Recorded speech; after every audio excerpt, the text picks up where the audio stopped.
Ronald Ray here, your boy with a cornbread accent, welcoming you to this week's AEW Dynamite recap show. Sorry, yes, I know I'm late. I do apologize, but I appreciate you guys for tuning in, and gals. Can't forget the gals. Anyway, the fans at the Nationwide Arena in Columbus, Ohio, got to see a split of a group. Also, a tag match that hasn't taken place in like 6 years. But before we get to that, please be a champ. Hit that subscribe button, the notification bell, like button. Also, leave a comment. Let me know what you thought about this week's Dynamite. Without further ado, let's let it rip. Alright, kicking off this week's AEW Dynamite is WWE-esque open monologue segment promos. But this week is the Jericho Appreciation Society mandatory meeting. Anyway, Daniel Garcia comes out.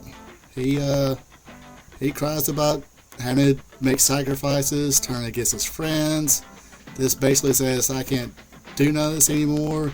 He leaves. Hager is in there, say he loves a hat, but doesn't appreciate Jericho anymore, so he leaves. Jericho's like, look guys, isn't your careers better since joining up with me? The two chicks, the jabronis, said their piece, then they left. This left Sammy Guevara in the end. Excuse me. He said, look, been with you since day one, which is true. First episode, Sammy Guevara was original member of the Inner Circle along with Jack Hager. He said, look, I'm not going to walk out on you. You're my friend, but looks like you got a lot of stuff to deal with, so I'll leave you to it. So Sammy leaves. So it looks like the Jericho Appreciation Society is no more for now. I kind of like the Inner Circle better anyway, but that's just my deal. But it all's going to come to a head. See what Jericho, if Chris Jericho joins Don Callis' family, and see what happens with that. So maybe down the road the JAS will reform. Next. Alright, now we get our first match of the night. It is Matt and Jeff, the Hardys, going against Nick and Matt, the Young Bucks. Or the not so Young Bucks. Or just plain Bucks. Either way, Jeff Hardy and Matt Buck, or Matt Jackson, start things out. Hardys get the advantage, do some tag team moves on Matt Jackson. Matt Jackson was able to get away, make the tag to Nick. Then Bucks got the advantage. After that exchange of advantages, everybody gets their stuff in. Ends up with Matt eating the BTE trigger, giving the win to the Young Bucks. After the match, FTR comes out. Nick asks them, hey, all in? FTR raised their belts, shook their head yes, and it's official now for the AEW World Tag Team Championships at All In at Wembley Stadium. It will be FTR defending against the Young Bucks. Now I'll go ahead and make a prediction now. Won't be surprised if the Young Bucks win. I think I'll be more surprised if FTR wins, but we shall see. Alright, next match of the night is for the FTW Championship. The Hollywood Jackwagon Jack Perry going against Rob Van Dam. Jack Perry wearing the Jerry Lynn inspired gear this evening. Gets a little early advantage. RVD winds up getting the advantage back. We get some of the classic moves like draping his opponent off the barricade and hitting a leg drop from the apron.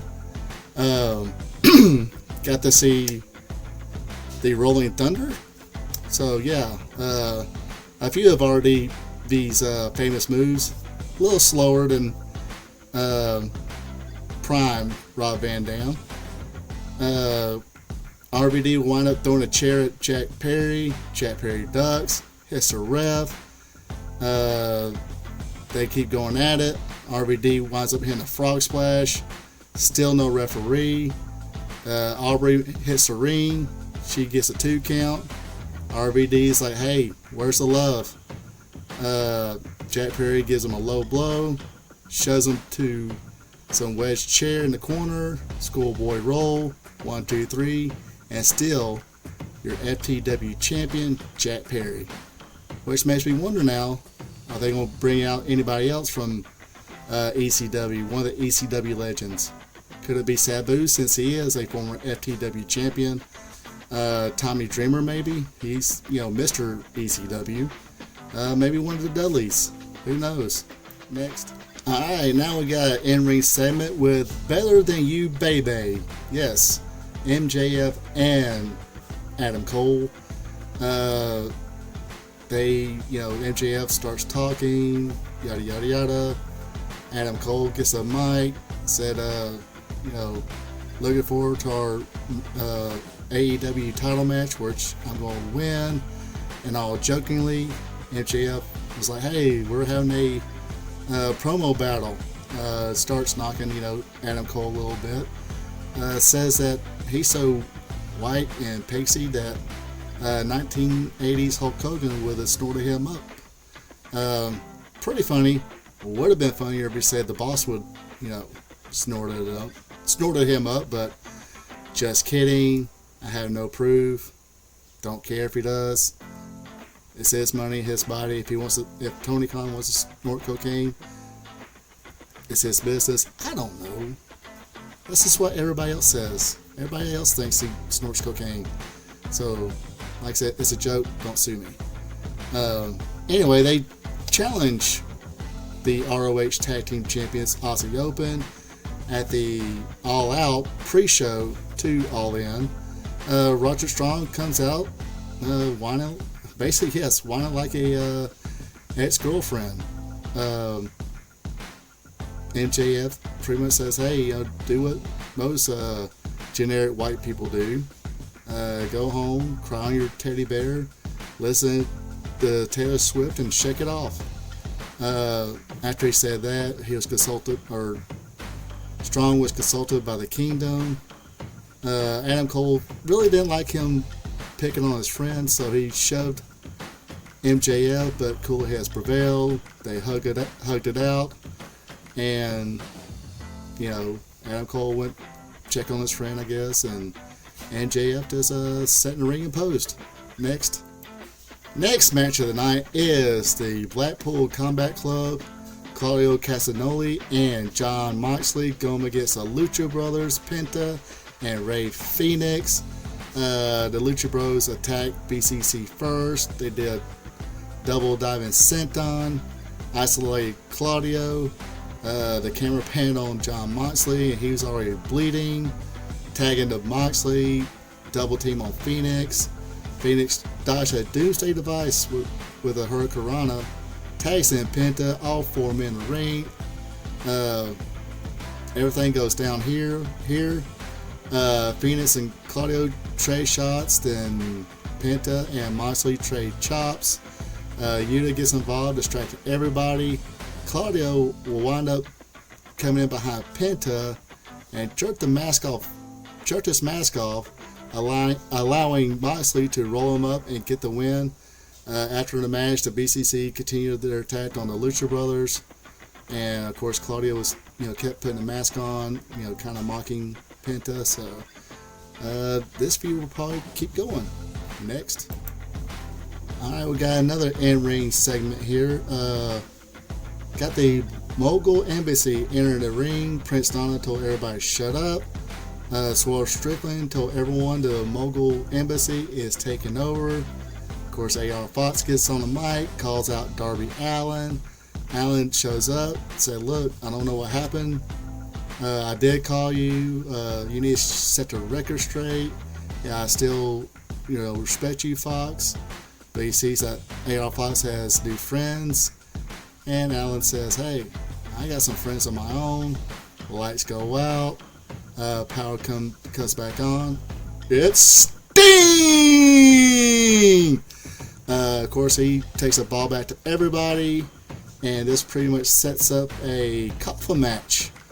Excuse me, a coffin match with Darby Allin and Sting going against Swerve Strickland and AR Fox at All In. That might be pretty interesting. Don't know if this will be his last match, being Sting. But, it's a gimmick match. It kind of hides all the weaknesses now in Sting since, dude's in the 60s. Come on. Hopefully he doesn't do anything too dangerous. No more diving on tables, please. But this should be an interesting match. Alright, before I discuss the main event of the night, Anna Jay challenging for the AEW Women's Champion, and the champion being Hikaru Shida, who won it last week. Oh my stars. She just won it last week. She's defended it the week later. Anyway, before that, I remember a shooting interview with Tully Blanchard. And they were discussing when he came into Mid-Atlantic, Jim Crockett Promotions. Dusty was booking. And they met, and Dusty asked him, and of course this all was told by Tully Blanchard. Dusty asked Tully, it's like, hey, you kind of been in my shoes. How'd I turn this thing around? And Tully told him, hey, you put the best with the best.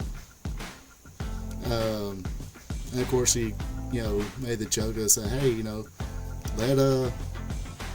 let Ric Flair and Wahoo chop each other and beat each other up, and put me with you because I make you look like the best. Because, a little politicking there, but yes, when you're trying to get a division or a promotion, I think this is what you gotta do. You gotta, it seems simple. Put the best against the best. It's not just putting women on the main event and say, oh, I'm booking them better. I'm putting them in the main event on my TV show. No. Again, this match, mid at best. Sorry. It's, whatever your opinion is, feel free to comment whatever your opinion is. In my opinion, mid at best. But yeah, basically how it went down, a little back and forth, and Jay winds up taking over. Then Shida, where Anna Jay took over after throwing Shida over the top rope. Shida made a comeback, hit the katana kick, successfully defending her championship. Excuse me. But sorry, Anna Jay's not one of the best. This shouldn't have been the main event. Maybe earlier in the card, a quick match, showing her dominance. Other than that, last week on Collision, you had Chris Statlander against Mercedes Martinez. They had good chemistry in the ring. It was a good match.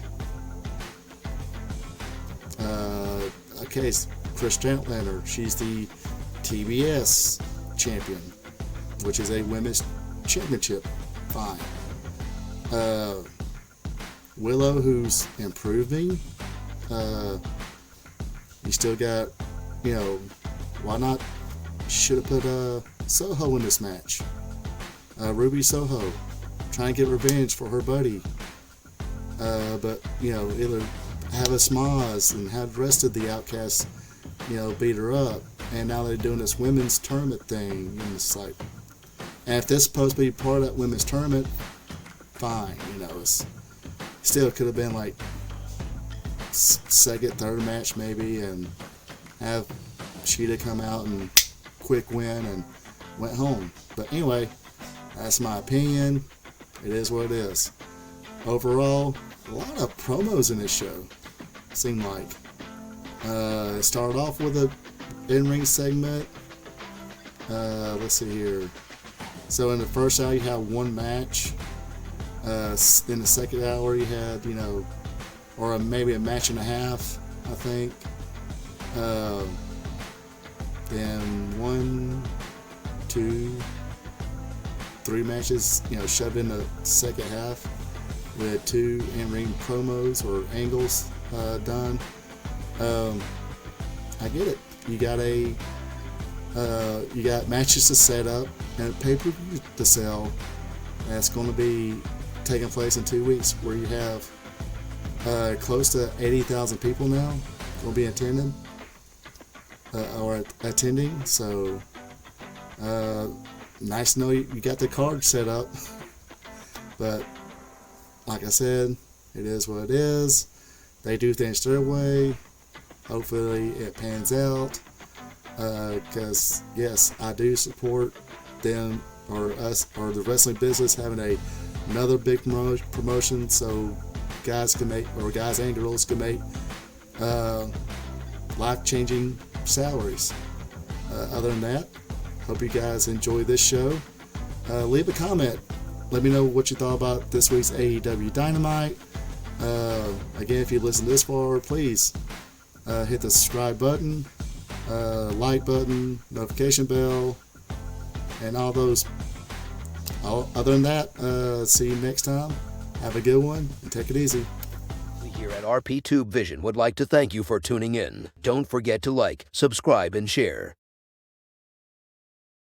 Also check out Friends of the